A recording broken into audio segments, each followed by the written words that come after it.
Guys, I'm here at Davao City PRC. So, I got already my COR. Thanks that I got this teacher is that welcome back again to my video. So, sa araw nito, tayo ng certificate of registration and kailangan ko natin kaya kailangan ko natin na upload. So, mga request. So guys, dito tayo sa PRC Davao. So messy, why is it? Kasi sumakay kami ng jeep, tsaka ng bus. Tayo sa Davao City Regional PRC office.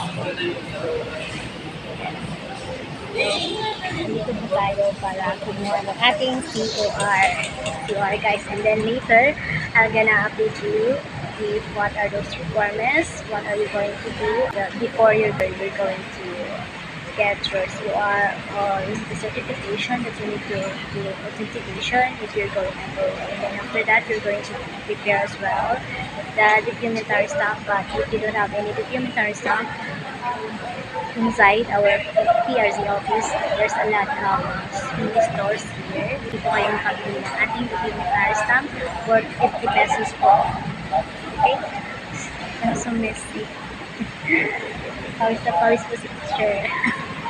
Kasi sobrang init.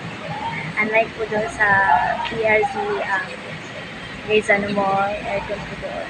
At saka madali lang po. Walang kaasal-asal at saka hindi po maraming pila doon ng mga dito lang po marami, as well as doon po sa Tagon maraming din po, mahaba rin po ang pila pero madali lang po mag-process nila. So for now, I'm gonna continue doing this later.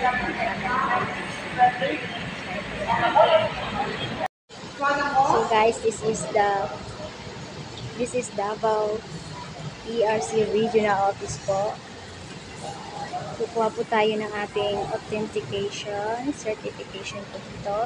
At saka kung may plan po kayo going abroad, you need to prepare all the documents para po ipa-apostille po natin. Okay? So, kailangan po natin yung mga authentication po ng ating mga certificate. Para isahan na lang po, pwede nyo po sabay-sabay na.